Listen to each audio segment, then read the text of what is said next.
Brandon Northwick here, and I wanted to share with you the same formula, the same process that I'm using to attract $15,000 clients into my business for free.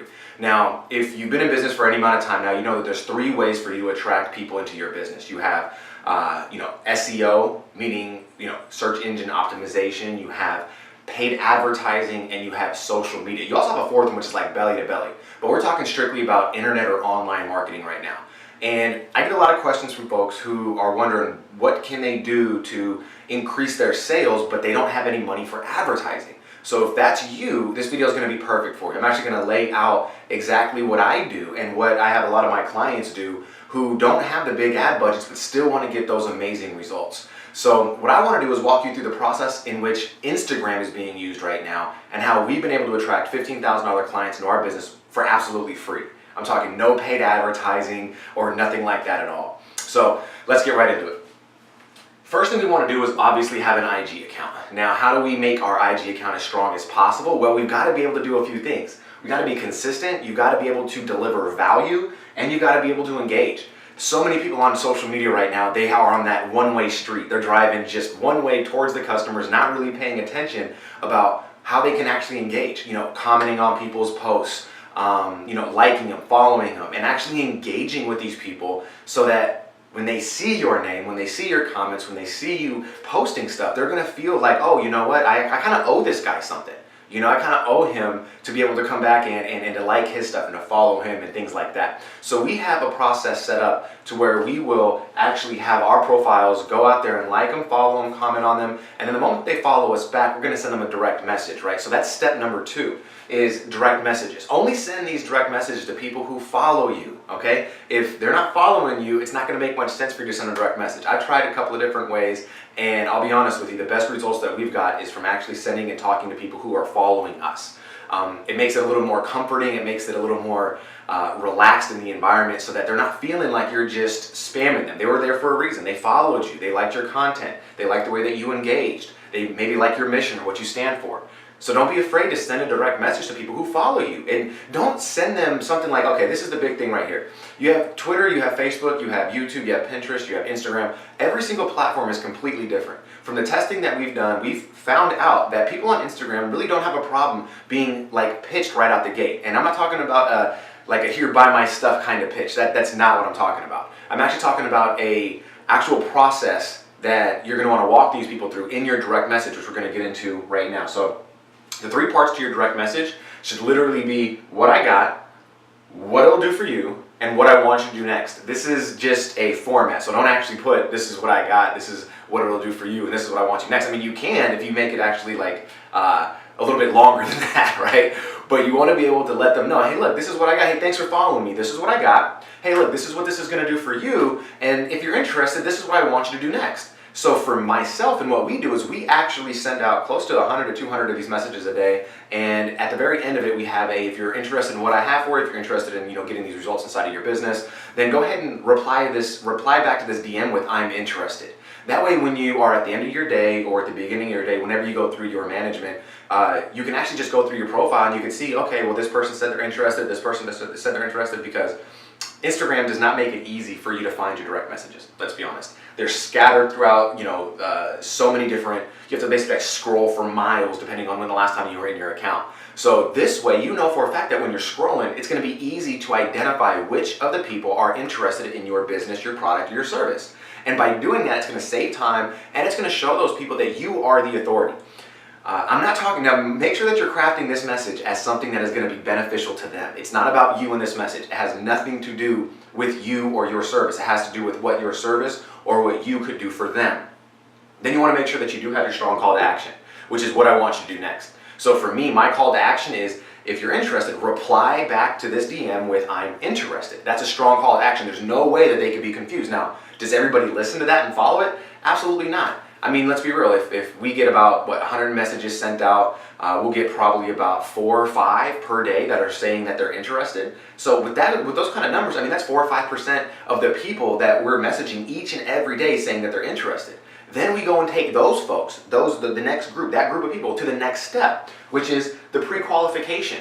Now we only want to work with our perfect clients, with our dream clients, people that are going to be coachable, they're going to listen, they're going to implement, they're going to be willing to do the things that are necessary to help their business grow, right? Because if not, then we look bad, right? We look bad as a business owner because we now are we can't use them as a testimonial. There might be, saying things like, oh, well, this stuff doesn't work or that stuff doesn't work. And we haven't had that problem, really ever since we've been in business. So it's really cool to be able to see how you can pre-qualify these people. And this goes for any single industry that you're in. If you're an internet marketer, if you're a network marketer, it doesn't matter. People who are in those kind of industries, a lot of the time, they don't pre-qualify people because they just want to make the sale. They just want to make the sale. Now, if you're an affiliate marketer, it doesn't make much sense to qualify these people. If they have money and they want to purchase your stuff, send them the link and have them buy. Because an affiliate marketer, you're not trying to build teams.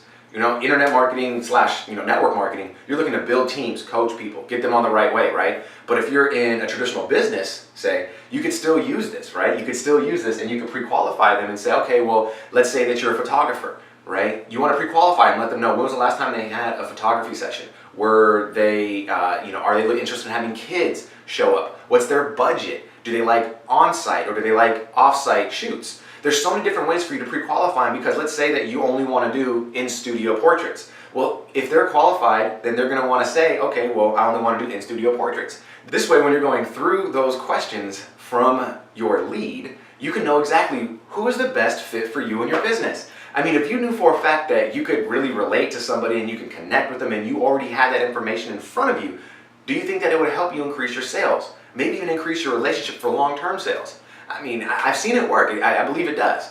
So the next part, after we get the pre-qualification in there, is we want to actually schedule the appointment, okay? You want to get in there and schedule. A lot of people are relying on automation and they're relying on this or that. You got to get in the trenches. You got to be out there and make the phone calls. If you got enough money to be able to hire somebody to do that, like an assistant or a secretary or something like that, then do that, right? But you still got to be focusing on how you're going to serve them on the next part.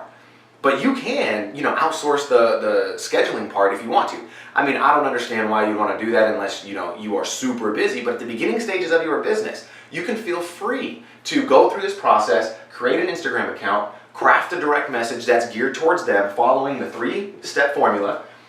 Give them a pre-qual. Now, you can make these forms in Woofu. You can make them on in Infusionsoft. You can make them in so many different areas. You can make them on SurveyMonkey. You could do so many different ways, or there's so many different ways for you to actually create these forms with ease. Then you want to schedule it. Get on the phone with them. They're going to, hopefully you have a spot inside your form where you can actually contact them. Or another thing that we do is when we're about to send them the pre-qual, we ask for their phone number and their email. That way we can call them and actually go over the answers with them, right? Because if they are giving you answers on that qualification form, believe me, it's the internet. People are going to kind of falsify some things. They're going to misinterpret maybe some things that you're asking for as far as information is concerned. And so we want to be able to get back on the phone with them and go, okay, look, so before we schedule your session, let's go ahead and see exactly what you have inside of your answers. Okay, so I'm going over your questionnaire right now, and it says that you've got X, Y, and Z as goals for the next 12 months. It says you're building a list that's the size of X number. It says that you've been in business for X amount of months or years. And is this all true? And then they're going to either say yes or no. We've had people that have said no. Well, I kind of fibbed on that because I didn't know how to answer it. That's fine. If they are willing to, share with you the truth and the true answers still allow them to be qualified, then go forward and book the session and then get to the close. But if they do not, then you have to have that stature. A lot of the times as business owners, we feel that guilt. We feel like, oh my goodness, I've got to be able to work with this person, even if he doesn't qualify. This is going to be tough, but I think I can do it. Those kind of clients, those kind of team members, those kind of customers, they are going to hurt you. They're going to make you pull your hair out. You're going to be wondering what it is that you have to do to get better leads, get better clients, get better results. And the way that we want to do that is by pre-qualifying people. You want to know exactly who you're getting into business with. Everything that you do is a business transaction. So why would you want to make a transaction with somebody who is not going to listen, who doesn't have maybe the right kind of mindset, or maybe doesn't have the experience that you're looking for to help them get to where they want to go? All those things are big factors, and you got to know that before you end up taking their money. Okay, you've got to know that before, or else it's going to be a disaster. And the final step is the close. When you can get in front of them and you can actually demonstrate to them that you can help them by actually helping them, right? you demonstrate you can help them by actually helping them. If you cannot do that, you're going to lose. People don't want to get told what to do. Again, that leads to number one. You want to present solutions in a collaborative manner. So you want to be able to state things like, hey, what do you think would happen if? Or, do you think this would work? Or, if we did this, what do you think would happen to your business? collaboratively close these people, and then they're going to feel so much better about the solution that you provided because it's going to be mostly their idea. It's going to be very difficult for them not to go ahead and, sign on with you or purchase from you or, move forward with your business, because the whole time that you've been demonstrating to them and collaboratively making this plan, it's their idea. It's their idea. It's almost impossible for them not to go ahead and move forward with it. And if they do say no, it's okay. It's okay. Because a lot of the time, it's just trust. So what they need to do and what you need to do as a business owner is understand that that's going to happen. And as long as you can continue to be in their face, not like aggressively, but being able to show up and show your support and give them ideas and give them new ways to help build their business without them ever becoming a part of your business, then you're going to end up winning in the long run. We've had people that have come back to us after 2-3 months of watching our videos, and they came on board. And we have been, like I said, collecting and acquiring clients at the $15,000 level since we've been starting to do this process. And sometimes, you get to a point to where you wonder, okay, do I need to change this up? Should I do this? We've tested so many different ways for us to craft our message, for us to do the close, for us to follow this process. This right here is the most profitable process for us, okay? This is, I think, generated close to $20,000 in the last 60 days for us. So it's something that you really want to be able to take advantage of. I do hope that you're going to implement this. And if you have any questions about maybe setting this up or what goes where or how to craft what, then go ahead and visit brandonnorthwick.com and you can schedule your session today, okay? We'll go ahead and look over those qualifications. We'll make sure that we reach out to you and that we schedule you up for your very first session for about 75 minutes so I can literally break down for you the things that you can improve on, the ways that we can help you grow your business, so on and so forth. So I hope that you had a lot of value out of this. Make sure that you are following this process, right? Create the Instagram account, craft a direct message, pre-qualify them, schedule it. If they do qualify, only if they qualify, you're going to schedule the session. And then when you get in front of them and you close, present to them in a collaborative manner so that they know that the ideas are most likely theirs, but you're just kind of giving them that spark. So again, I appreciate you for taking your time out to watch this video today. I had a blast, and I'll see you on the next one. Take care.